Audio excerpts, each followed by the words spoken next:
And we continue.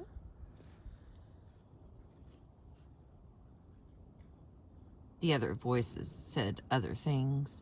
J.B. Brown was a kingpin drug dealer from Louisiana who became a power broker in LA's black underworld. Supposedly, he killed an FBI agent. He served time in Alcatraz with the Birdman. When Billie Holiday stayed in LA, she took an apartment in JB's building. He kept her supplied. JB liked me, and growing up, I'd hear people point to me and say, "That's JB Brown's girl." They knew Dorothy had gone with JB. I didn't mind the rumors about JB being my father, but in reality, JB was the godfather, and he made me feel protected. No one would mess with me. I looked nothing like JB, though, and besides, he and Dorothy both said he wasn't my daddy. Years later, when I became Etta James and was shooting dope, JB was still protecting me. If he knew I was scuffling, he'd keep me off the streets by supplying me. I'd go over his place to get high and hear him talk about my mother and Fats. JB had been a pimp.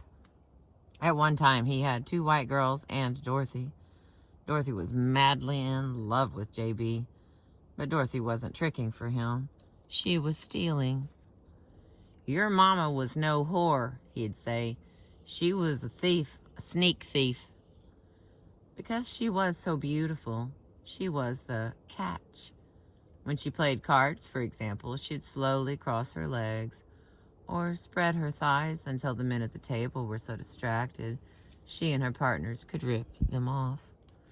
So when Willie Best and J.B. Brown said Fats was my father, I believed them. Started reading about the famous pool player and felt lonely for a man I never knew. Later on, it got so bad I actually went out and found Minnesota Fats. I found the nerve to confront him face to face. And let me save that story for later. Back in the early 40s, little James Etta's head was swimming.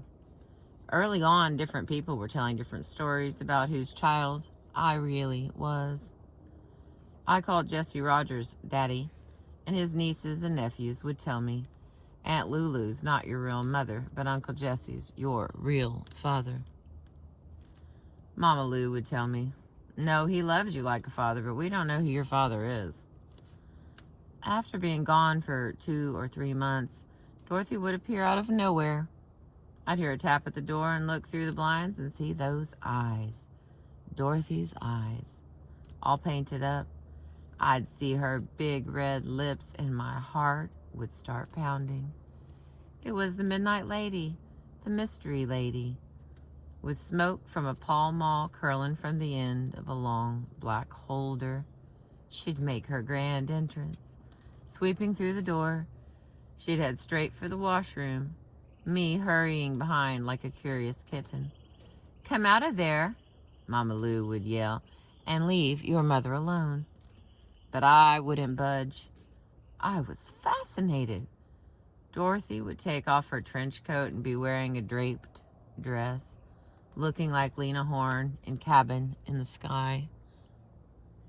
She'd hang a sheet over the entryway for privacy. There was no door. And place a big mirror in front of her, a movie star mirror. I'd be twittering with excitement as I watched her do her eyes. Blue shadow over one eyelid, then the other. So carefully, so expertly. I'd be fascinated to watch her apply her makeup. Always Max Factor number 31. So thick you could scrape it with a knife. I'd tiptoe around to see how she smeared on her blood red lipstick. I'd smell her midnight cologne. Once the devil got in me, maybe I wanted my mother's attention, and I slapped my hand on her makeup. Poof! Suddenly powder was flying around the room, getting in her eyes, all over her beautiful dress, ruining everything. Dorothy started crying and calling me names until Mama had to come get me while the glamour queen cleaned herself up and slipped out as mysteriously as she had slipped in, off into the night, dark night, going places I wanted to go, seeing people I wanted to see, living a life I could only imagine was wonderful and dangerous and reserved for the elite. Okay, we're going to roll into chapter 2 until this train starts moving. Chapter 2, Years of Fears. One mother was nurturing, while the other was neurotic. One father was missing, the eternal mystery, while the other, who wasn't my father, but the one I called Daddy, was around. He was a good man who liked his liquor.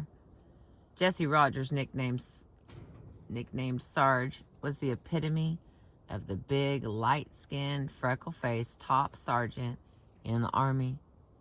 He'd get drunk and disappear. At one point, he went away for a long time, came home, and never drank again. The man was so tight with $1 he squeaked when he walked. He had a head for business. He went from being illiterate to getting his real estate license and becoming a damn shrewd broker. Him and Mama Lou had money. They owned the building we lived in on 21st and Central, as well as a 2-story house and 2 good pieces of property up on the corner. Daddy was a decent character. I was close to Daddy's family. His brother Roy worked for the post office, and Roy's wife Emma owned a beauty shop and a barbecue joint. They were a bougie family with money and a big house on 5th Avenue between Pico and Country Club. Later they moved to Pasadena, where I'd visit them and their daughters, my cousins, Willard, Jean, and Alice. Willard Jean was sweet, but square.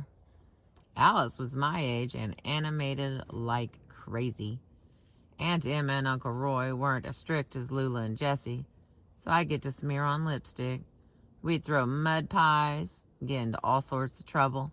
I loved having family. The heart of the family, though, was Mama Lou. She was the only one I could trust. I loved that little lady. She was short and plump with a high yellow Creole complexion and long, wavy silver and black hair, woven into 2 big braids or tied up in the back. Me and Mama Lou had the same birthday. I'd say she was a good-looking woman with a strong Italian-style hook nose and round, kind eyes. She was born in Opelousas, Louisiana. Louisiana. I once went downtown and looked her up in the Hall of Records. To a family of Italian descent, Mama was strong and steady force, by far the most stable influence in my life. Because she was older and full of wisdom, she was a combination of both mother and grandmother. She knew my every move. She never lied, never pretended to be someone she wasn't. When I was still a little thing, she bought me a miniature rocking chair and put it next to her rocker. We'd sit in the living room and rock together, the windows open, breezes flowing through. She'd talk to me like I was a big person. I could ask anything, speak my mind, and not be afraid. Dorothy is your mother, Mama would say. Understand that she loves you very much. She just can't take care of you. Why not? Well, she's busy working. Working where? Sewing and designing dresses. It was true. Dorothy was a seamstress, always good with fashion. But I also knew she was doing more than sewing. Some of the kids on the street would taunt me by calling Dorothy a whore. I'd yell back that my mother was a movie star. That's why she was gone all the time.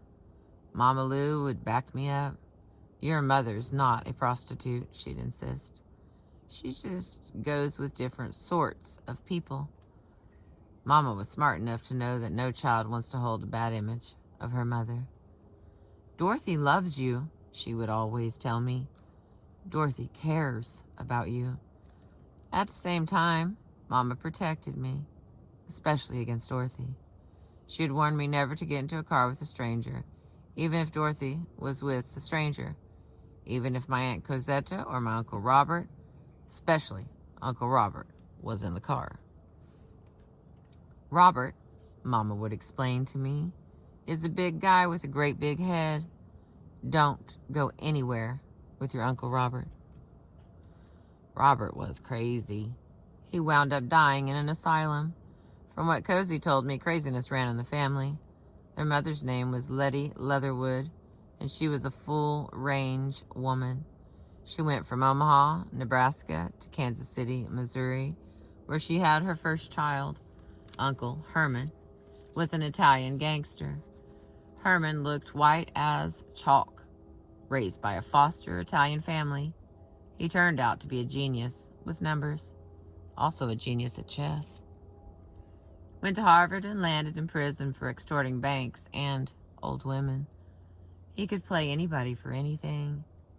He didn't like me, thought I was a brat, and once slapped me so hard I never went near him again. Next came Uncle Frank. Letty had him for another man, a tall black dude. Later on, you'll see that Uncle Frank was one of the most important people in my life. Might even call him a lifesaver. Even though he's dead, I still see him. I still feel his spirit. Cosetta's father was a different guy, a little black cat.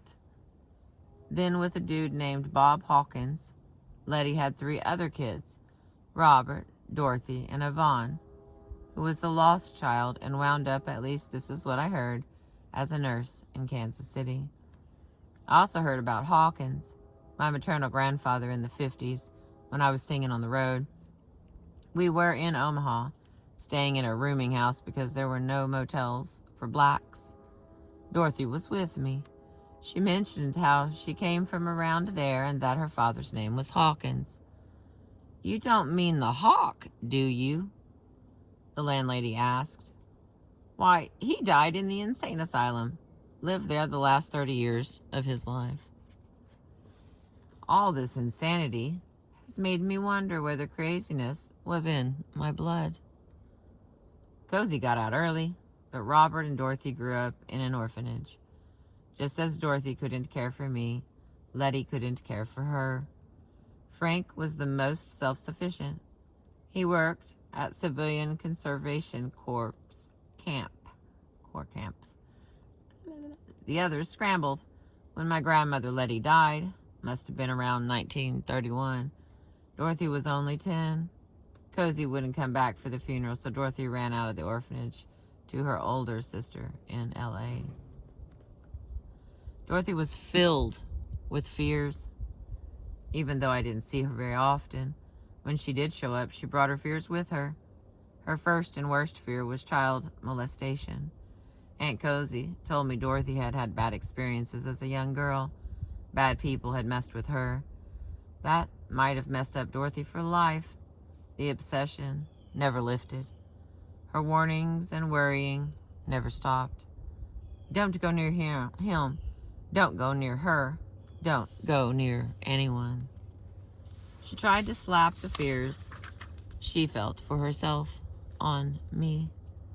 At the same time, she led this mysterious nightlife that to me seemed fearless, going out to dangerous places with dangerous people. Dangers and fears and excitement all ran together in my mind.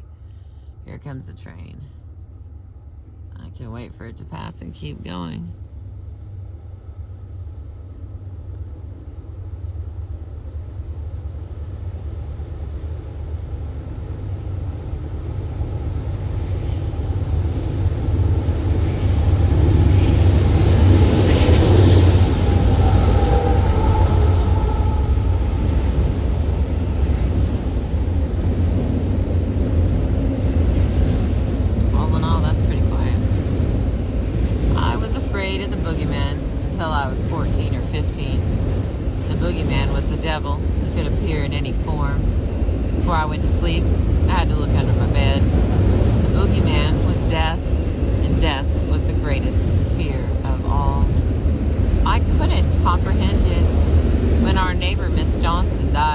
Mama took me along to pay our respects.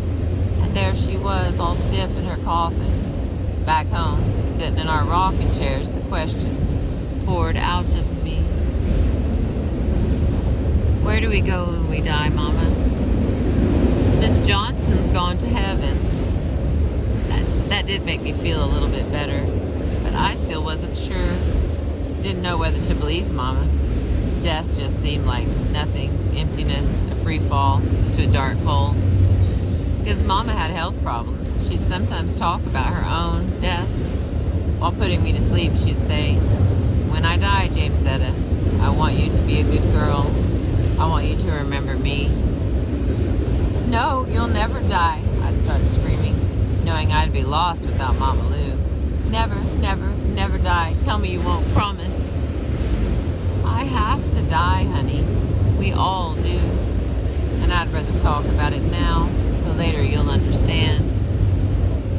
But I didn't understand. I just clung closer to her and knew the boogeyman couldn't get me. Not as long as Mama held me in her arms.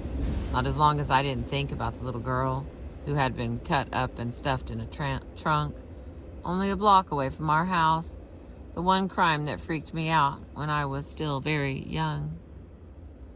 With Mama's help, I'd beat back the fear.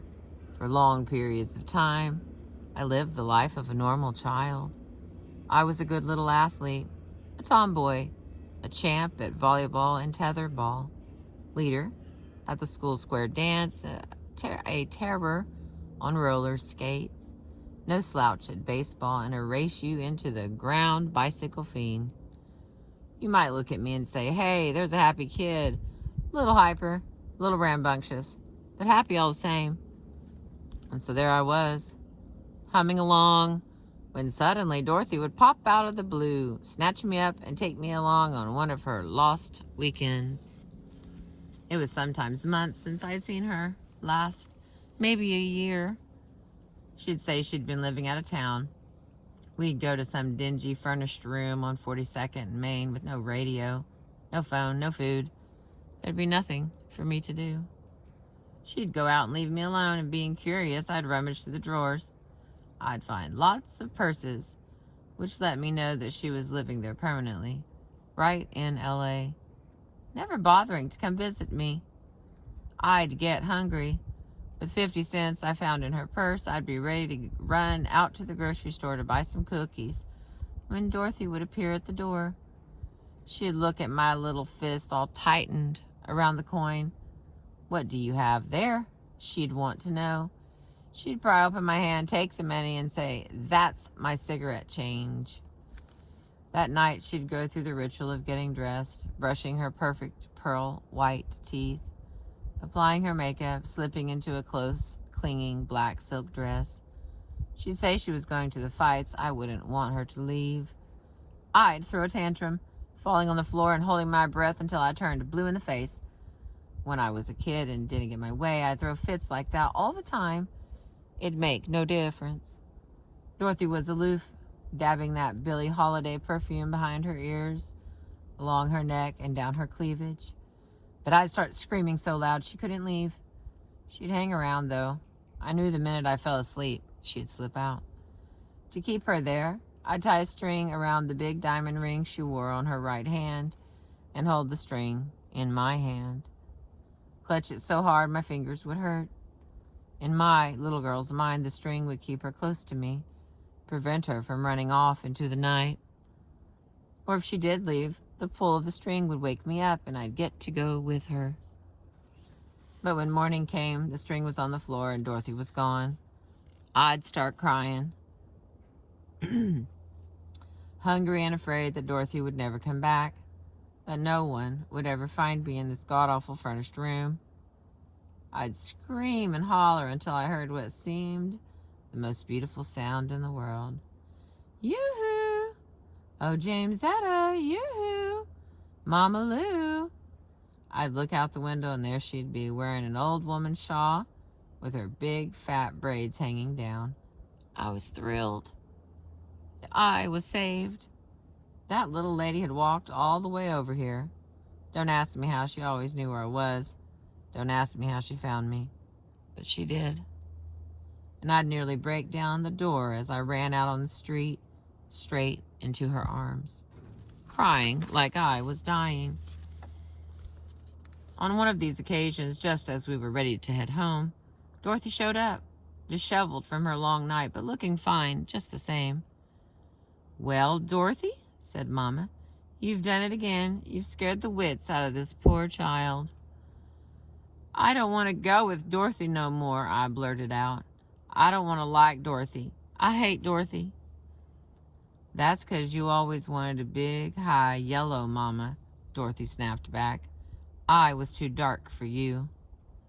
I couldn't have cared less about the shade of her skin, but before I could say anything, Dorothy was muttering to Mama, "Go ahead and take her. The girl's more trouble than she's worth." Other strange episodes have never left my mind. Once I was playing close to home when two white women pulled up in a big fancy car and asked me to get in. I wouldn't do it, but they kept saying how they were Dorothy's friends. They got out of their car and started walking with me, then picked me up and lifted me over a fence. On the other side was a pink house. If I saw the house today, I'd recognize it in a second. This was where the white women lived. One had blonde hair, the other brunette. They sat me down in front of a refrigerator and fed me whatever I wanted. I wasn't frightened, just bewildered. They said how pretty I was. They combed my hair and kissed me sweetly. They mentioned something about my father, never saying who he was. There was a connection between them and my father that I didn't understand. The women gave me clothes and dolls, and I wondered, are they my father's girlfriends? Or are they his sisters? Next thing I knew, they were putting me back over the fence and walking me home. I started crying because I didn't want to keep the dolls. The white women and the dolls were like shadowy symbols of something always slipping in and out of my consciousness. My natural mother and father. My natural childhood. All right. That's the end of chapter 2. Next is chapter 3, Swing It Away, Echoes of Eden Choir. And this next train is about to move, so let's see. Yeah, we're at 22 minutes. Okay, and we continue. Thank you for letting me read to you. I've been reading a borrowed book called The Rage to Survive about Etta James.